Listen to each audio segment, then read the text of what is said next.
नमस्कार मित्रांनो, ठरलं तर मग या मालिकेच्या आजच्या भागात आता सायली अर्जुनच काम होताच ते घरी जाण्यासाठी निघत असतात.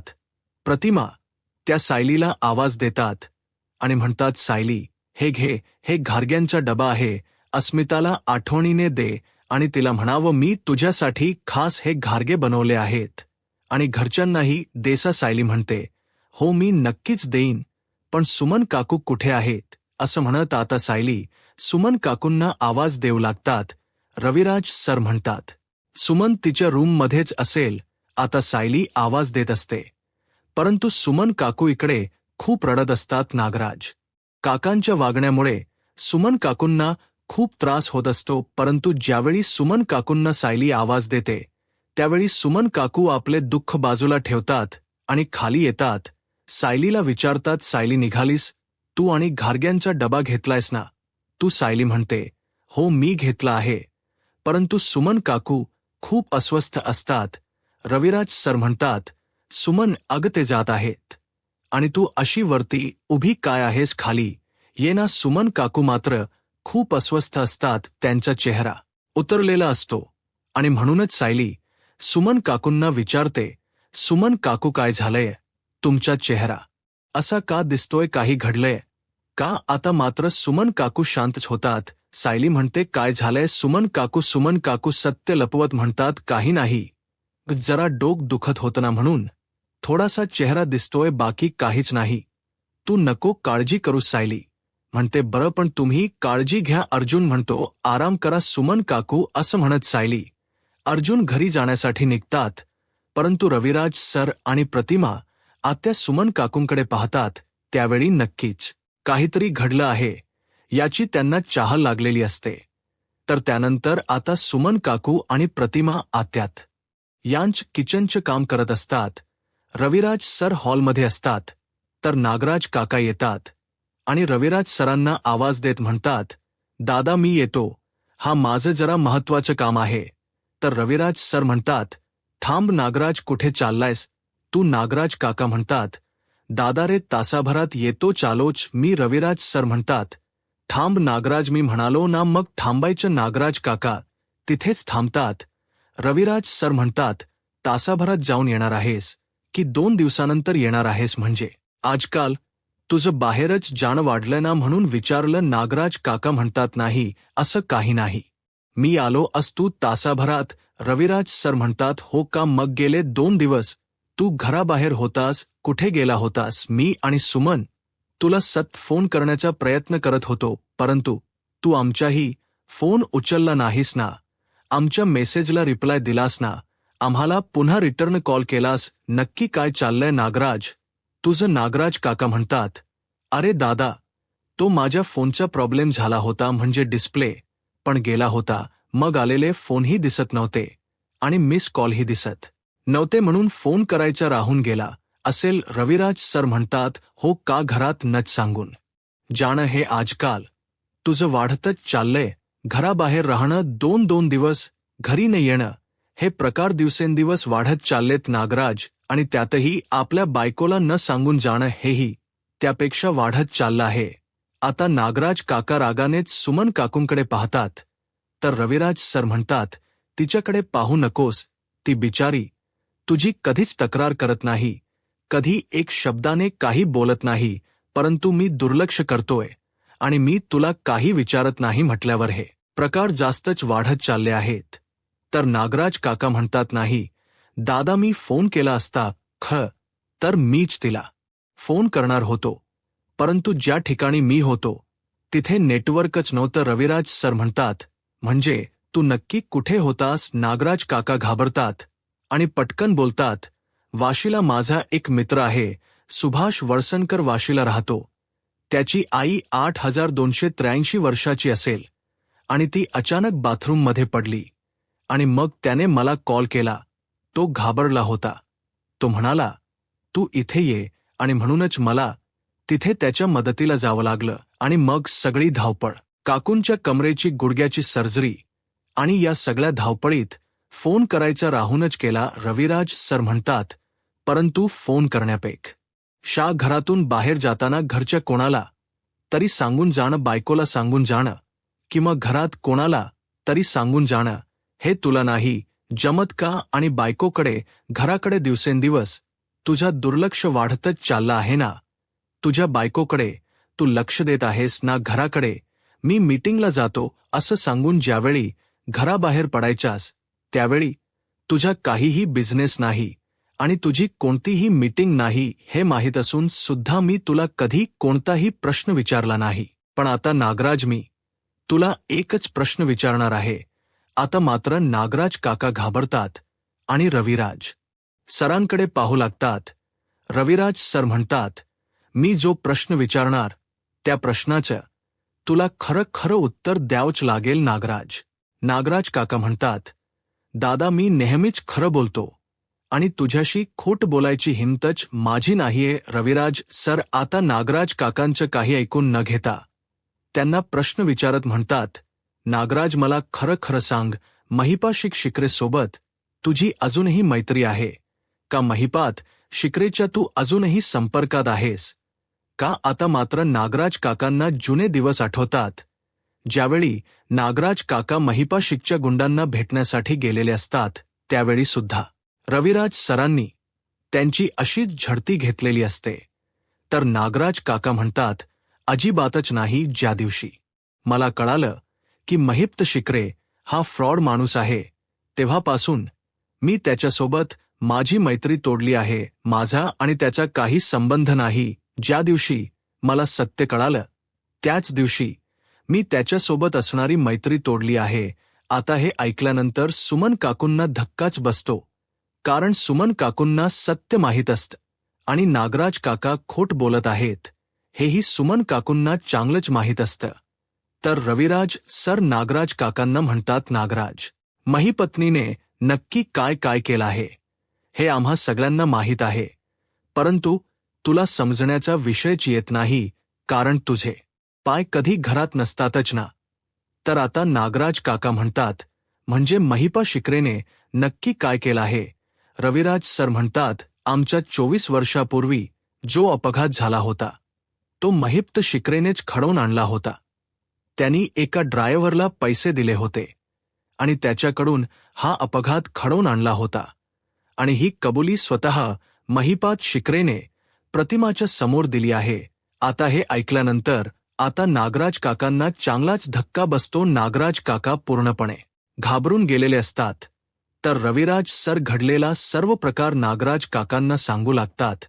कशा प्रकारे महिपा शिकरेने जंगलामध्ये प्रतिमात्यांच्या यांच्या समोर आपल्या गुन्ह्याची कबुली दिलेली असते.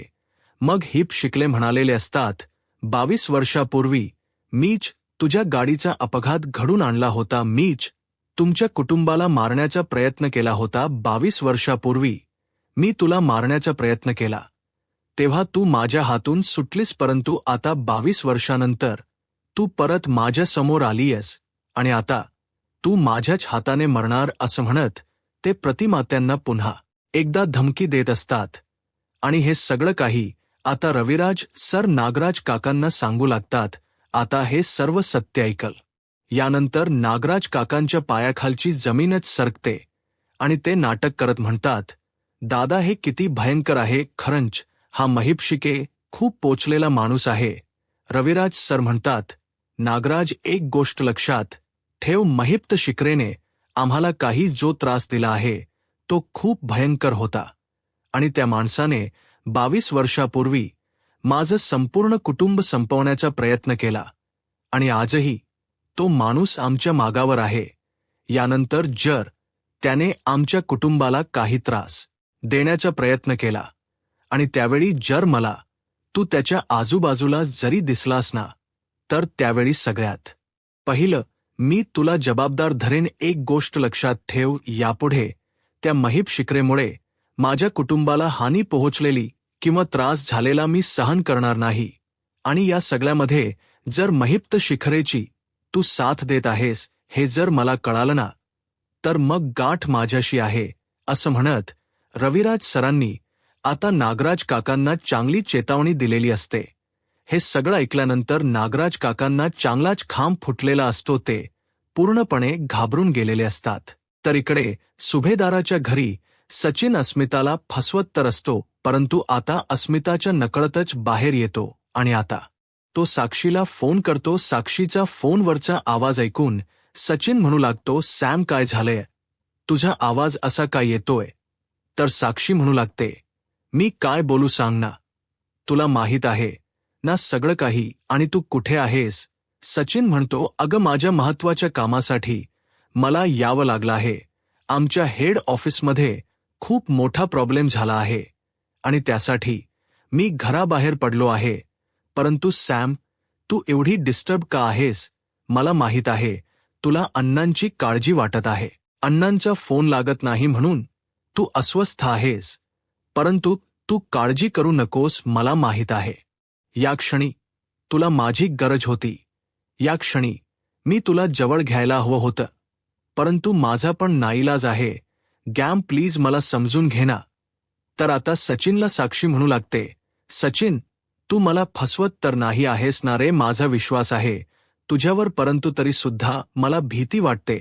तू मला सोडून गेलास तर सचिन म्हणतो, नाही सॅम, असं कधीही होणार नाही. मी तुला सोडून कुठेही जाणार नाही. आणि सॅम प्लीज माझ्यावर विश्वास ठेव, आपलं ही नातं असंच घट्ट असणार आहे. आणि हो, काही झालं तरी मी तुझे साथ सोडणार नाही. आणि जोपर्यंत आपण दोघं एकत्र आहोत तोपर्यंत तू काळजी करू नकोस, काहीच होणार नाहीये. आणि अण्णांशी कॉन्टॅक्ट होत नाही म्हणून तू डिस्टर्ब आहेस ना? अण्णांचा माझ्याशी चांगलं बोलत असतात, गोड बोलत असतात, त्यावेळी ते शांत असतात, परंतु एखाद्या दिवशी चिडले तर मग मात्र काही बोलायची सोयच नाही. मी सुद्धा मध्ये त्यांच्याशी भांडतेच, कारण अस्मिता काय असत ना, नव्यांशी भांडण्यात सुद्धा काहीतरी एक वेगळीच मज्जा असते. म्हणून मी सुद्धा मध्ये काहीतरी खुरापती काढते आणि त्यांच्याशी वाद घालते, परंतु ही सगळी मज्जाच असते.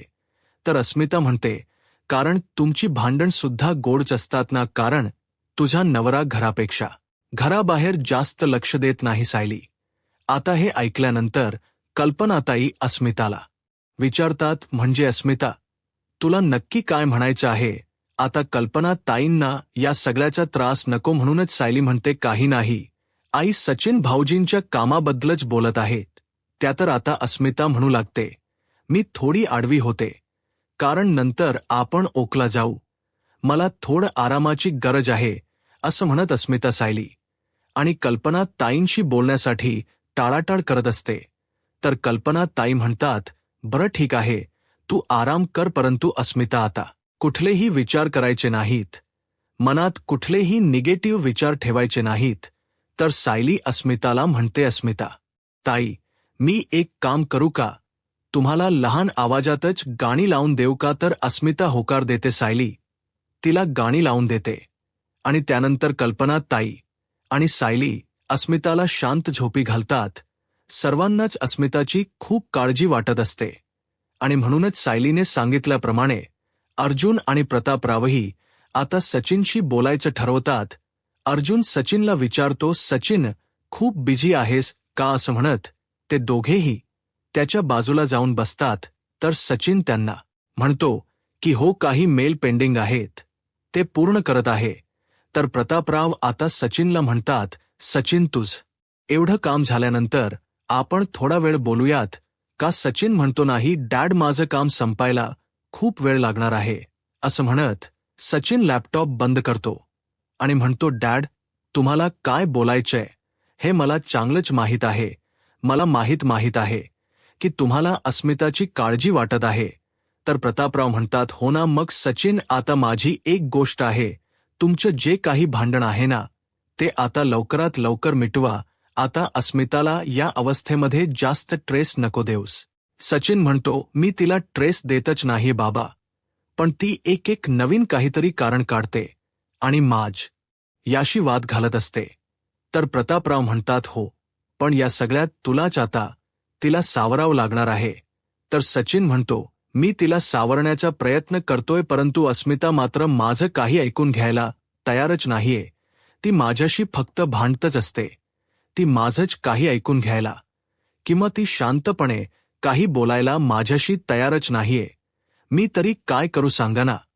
तर आता अर्जुन सचिनला म्हणतो, सचिन, आम्ही असं म्हणत नाही आहोत की अस्मिताताई चुकली नाहीये, परंतु तुमचं भांडण झाल्यापासून ती जास्तच डिस्टर्ब राहते आणि तिच्या अशा अवस्थेला आहे चांगलं नाहीये. आता प्रतापराव सचिनला म्हणतात, सचिन, तिच्या या अवस्थेमध्ये तूच तिला समजून घ्यायला हो, खरं तर आपणच पडती बाजू घ्यायला हवी.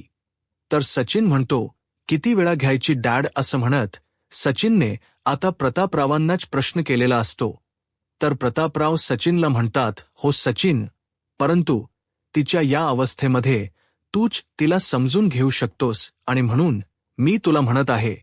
तर सचिन म्हणतो, डॅड, मी तिला समजून घेण्याचा प्रयत्नच करत आहे डॅड. तिचं असं म्हणणं आहे की जेव्हा मी घराबाहेर असतो त्यावेळी तिचे फोन उचलत नाही, परंतु ज्यावेळी मी तिचा पहिला फोन उचलतो तर त्यानंतर ती सतत 15 ते 15 मिनिटांनी मला फोनच करत असते.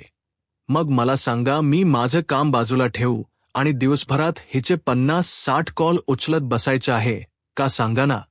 त्यावेळी मी तिची सरप्राईज पार्टी होती त्यावेळी चेन्नईवरून इथे धावत पळत आलो का, तर हिच्यासाठी. आणि हीच असं म्हणणं आहे की तू पनवेलमध्येच होतास, कारण एवढ्या लगेच तुला चेन्नईची फ्लाईट मिळालीच कशी डॅड. आता मी तिला समजवण्याचा प्रयत्न केला पण तिला काही ऐकूनच घ्यायचं नाहीये. प्रतापराव म्हणतात, परंतु सचिन, तू तिला समजावून सांगायला हवं होतं. सचिन म्हणतो, मी ते सगळे प्रयत्न केलेत, परंतु अस्मिताला जर काही ऐकून घ्यायचंच नसेल तर माझ्याकडेही दुसरा पर्याय नाही. आणि तसही अस्मिता आमच्या घरी जात नाही, ती तिथे राहत नाही आणि म्हणूनच आई थोडी डिस्टर्ब आहे. पण मी तिला समजावलं, मी तिला म्हणालो आहे, अस्मिताला जिथे कम्फर्ट बबल वाटेल तिथेच तिला राहू देत. मी तिची समजूत काढली. हे सगळं काही सचिन खोट बोलत असतो. तर आता अर्जुन आणि प्रतापराव त्याच्यावर विश्वास दाखवतात. अर्जुन आता सचिनला म्हणतो, सचिन, आमचा तुझ्यावर पूर्ण विश्वास आहे, परंतु सचिन, आता या सगळ्या अवस्थेमध्ये तूच तिला थोडफार समजून घेऊ शकतोस खरं तर तिचे मूड आता तुला सांभाळावे लागतील. तर प्रतापराव म्हणतात, हो, परंतु एक गोष्ट मात्र नक्की, एकदा का आमचं नातवंड या घरात आलं ना आणि त्याच्या हास्या चेहऱ्याने ही सगळी दुःख निघून जातील आणि सगळ्यात महत्त्वाचं म्हणजे तुम्हा दोघांचं नातंही क्लिअर होईल आणि तुम्हा दोघांमध्ये भांडण करायला वेळच उरणार नाही. तर आता प्रतापराव सचिनला म्हणतात, तोपर्यंत तुला अस्मिताला समजून घ्यावं लागेल, तिचे मूड सांभाळावे लागतील. सचिन म्हणतो, डॅड, काळजी करू नका, मी तुम्हाला वचन देतो, मी अस्मिताला त्रास होईल असं काहीही करणार नाही, मी नक्कीच तिची काळजी घेईन. प्रतापराव म्हणतात, तुझ्याकडून हीच अपेक्षा आहे सचिन, बरं, तू तुझं काम कंटिन्यू, आम्ही येतोच. असं म्हणत प्रतापराव आणि अर्जुन तिथून निघून जातात. आता सायली, अर्जुन त्यांच्या रूममध्ये येतात. अर्जुन म्हणतो, चला, सगळी काम तर झाली आहेत, आता झोपूयात. सायली म्हणते, काय हो, तुम्ही सचिन भाऊजींशी बोललात का? तर अर्जुन म्हणतो की हो, आम्ही सचिनला समजावलं खरं तर सचिनही खूप डिस्टर्ब होता, पण तो म्हणाला आहे की अस्मिताची नक्कीच काळजी घेईन आणि अस्मिताच्या बाबतीत तो तितकाचही स्मार्ट आहे, तो नक्कीच अस्मिताला समजून घेईल. तर त्यानंतर अर्जुन म्हणतो, चला, आजची काम सगळी झाली आहेत, आता निवांत झोपायला हवं. सायली अर्जुन कडे पाहते आणि म्हणते, खरंच आजची सगळी काम झाली आहेत का? आता त्याच वेळी अर्जुनच्या समोर लक्ष जातो. अर्जुनच्या फाईलचा तसाच पसारा असतो. आता सायलीच्या नजरेत तो पसारा काही चुकलेला नसतो. तर अर्जुन म्हणतो, खरंच या बाबतीत ना बायकोची नजर अगदी एक्सरे मशीन सारखी फिरत असते, इकडे काय आहे तिकडे काय आहे बरोबर माहीत असतं. तर सायली अर्जुनला म्हणते, समोरच्या फाईल आणि समोरचा पसारा बघण्यासाठी एक्सरे मशीनची गरजच नाही आहे, त्यासाठी फक्त बायकोची नजर पुरेशी आहे. अर्जुन म्हणतो, क्या बात आहे. हेच ऐकण्यासाठी हा एवढा अट्टाहास होता, हा सगळा काही पसारा त्याचसाठी होता. सायली म्हणते, हो का, पण तो आता आवरून कोण ठेवणार आहे? अर्जुन म्हणतो, चला. तर आता सायली म्हणते, पण तो पसारा आवडल्याशिवाय तुम्हाला झोपताही येणार नाही. आता मात्र अर्जुनचा नाईलाज होत असतो. तर येणाऱ्या पुढील भागामध्ये आपल्याला पाहायला मिळतं प्रतिमाहत्या आता नागराज काकांना म्हणतात, यापुढे जर आम्हाला कोणाला न सांगता घराबाहेर पडलात आणि येतो असं सांगून रात्रभर आलाच नाहीत तर दुसऱ्या दिवशी घरी यायचं नाही. आता मात्र नागराज काका त्यांच्या रूममध्ये येतात तर सुमन काकू म्हणतात, काय हो काल भाऊजी तुम्हाला एवढे ओरडलेत तरी सुद्धा तुम्ही रात्रभर घराबाहेरच होताना कुठे होता? तुम्ही महिपा शिखरेलाच भेटण्यासाठी गेला होता ना? आता मात्र नागराज काका रागाने सुमन काकूंकडे पाहत असतात तर दुसरीकडे पाहायला मिळतं सायली अर्जुनला प्रश्न करत म्हणते, 22 वर्षापूर्वी बाबू जो ट्रक चालवत होता त्या ट्रकचा मालक कोणीतरी वेगळाच असू शकतो ना? तर अर्जुन म्हणतो, परंतु 22 वर्षापूर्वी काही सापडलं नाही तर ते आता कसं काही सापडेल आणि आता कसं काही कळणार आहे? तर सायली म्हणते, 22 वर्षापूर्वी ज्या घटनांचा उलगडा झाला त्या घटना पोलिसांनाही माहीत नाही. कदाचित बाबूजी गाडी चालवत होता, त्या गाडीचा ड्रायव्हर वेगळा असेल आणि त्याला नक्कीच काहीतरी माहीत असेल. तर अर्जुन म्हणतो, हो, त्या गाडी मालकाला जर आपण भेटलो आणि त्याला जर महिप्त शिखरेबद्दल काही माहीत असेल तर त्या सुपारी देणाऱ्या माणसापर्यंत आपल्याला पोहोचायला मिळेल. असं म्हणत आता सायली अर्जुन गाडीच्या ड्रायव्हरला भेटायचं त्याचा शोध घ्यायचा ठरवतात. आता सायली अर्जुनच्या हाती 22 वर्षापूर्वीच्या ट्रकचा मालक लागेल का? सायली अर्जुनला नागराज काकांचं सत्य कळेल का? आता पुढे काय होईल हे पाहायला आत्ताच माझा महाराष्ट्र या यूट्यूब चॅनलला सबस्क्राईब करा. धन्यवाद.